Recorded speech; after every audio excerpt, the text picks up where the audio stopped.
Welcome back, guys. Okay, it's time for another demo. And in this case, what I want to do is I want to show you how to break your vSAN cluster for testing purposes. Remember, I've mentioned in the lecture that your best friend when it comes to troubleshooting is Skyline Health. I've done already a couple of demos, but I want to do a few more. If you recall, I did a demo about a network partition. So in this case, I want to combine the GUI and the command line and have some fun in the process. Earlier, I told you that I was going to show you how to magically fail the disk, or for that matter, unplug a disk. So that's what we're going to be doing here. So let's take a look. Right now, I have two clusters. Both clusters are healthy. Remember, the first cluster has 3 VMs, and at least one of them is RAID 5. I want you to remember that. The first VM is RAID 5. I'm going to ignore the other two. So, we mentioned earlier that every time you have a problem, in no time whatsoever, you expect to see red circles on the vSphere client. If you're still using 6.7 and maybe you're still using the web client, push come to shove, again, red diamonds. But no matter which one we're talking about, the idea is the same. In previous versions, Skyline Health was called the health service. But if you understand one, you understand the other one. So let's take a look. Right now I have a 4-node cluster and I have 3 VMs running. So before we again break the cluster, let's take a look. I've mentioned the first VM is RAID 5. So we're going to concentrate on that one. Because if this VM is RAID 5, remember this VM is using all the disks in your vSAN data store. Remember, 4 nodes, 1 disk group per node, or let me rephrase that, yeah, 1 disk group per node with 1 cache and 1 capacity disk. So that VM, no matter which disk magically fails, is going to be affected by that. Now, when it comes to the other VMs, let's take a look. This one, you can see, is a two-way mirror. And the last one, let's take a look at this one. This one, you can see, is also a two-way mirror. So, let's talk about different problems. The first thing I want to show you is the fact that each ESXi server has Python installed. Now, buried in each ESXi server, in the folder called user live VMware vSAN bin, we have different scripts, including a script called vSAN disk fault injection.pyc. Now, let's take a look at this one. I'm going to go to dev disks. And remember, your disks are located or found in this folder. Now, this folder is a link to VMFS devices disks. But again, I'm going to be working from here. So if you take a look, I am going to run this command. And initially, give me a second, I am going to use the option --help. Now, if you take a look at the output of --help, you can see that we have different options, including the U option.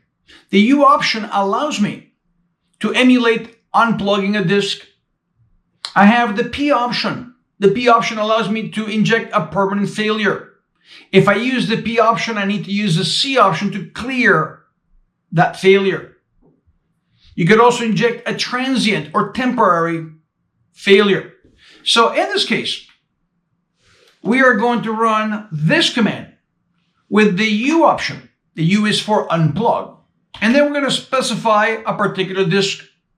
In this demo, I am going to choose the capacity disk for this host. I'm just picking one randomly, but again, it's a capacity disk.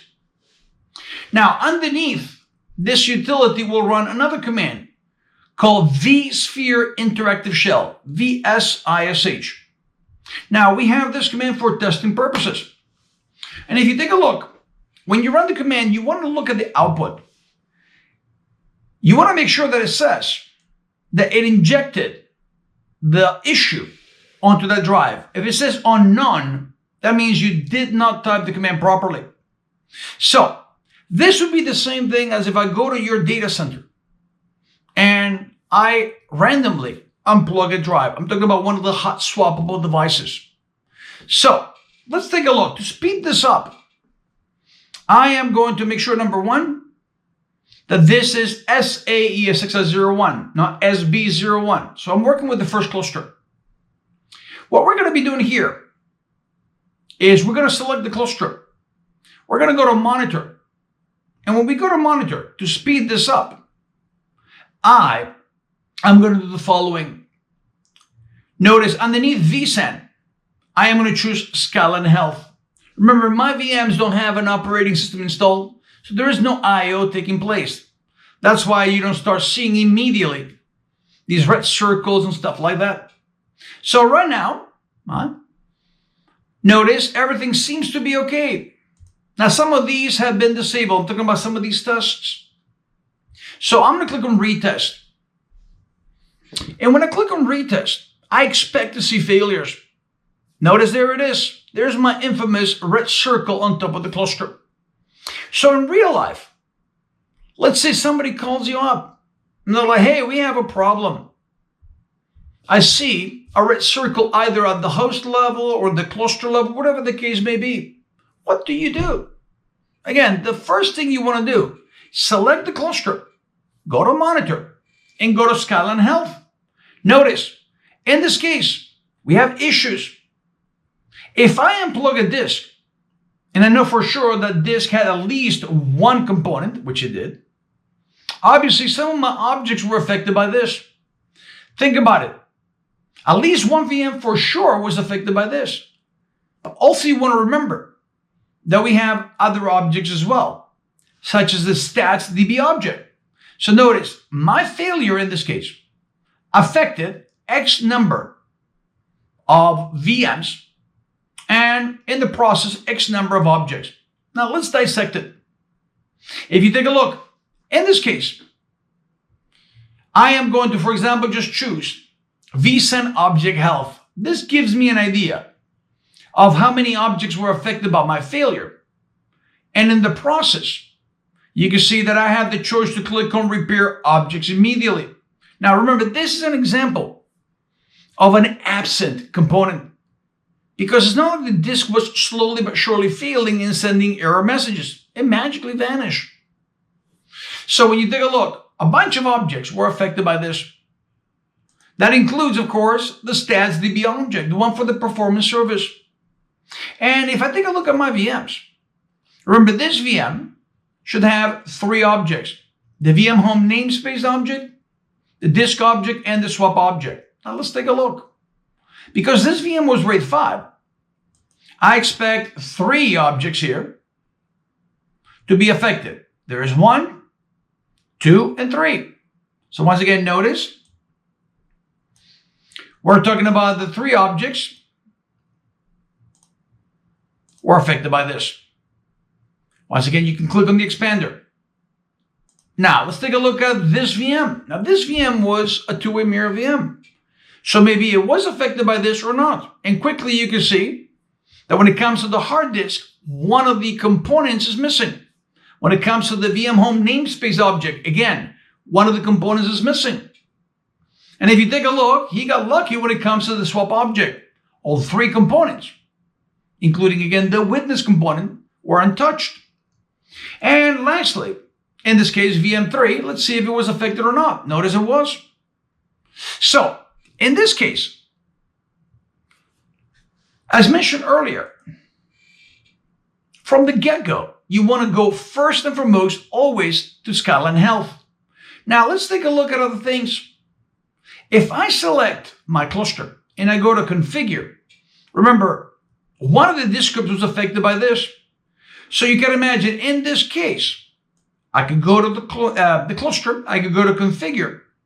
And when I go to disk management, I would expect to see something wrong here. Let's maximize this. So notice, here you can see that there is a problem with the only disk group in host 1. You can see you have an absent disk. And again, if you think about it, the way I fix it in this case is by simply performing a rescan, because technically I did not physically remove that disk. But if I go back to monitor, once again, we're going to go back to SCALAN Health. And once again, if I go here, you can see, of course, all sorts of tests available. Now, if you think about it here, you can see very quickly that if I choose Operation Health, it tells me where the problem is.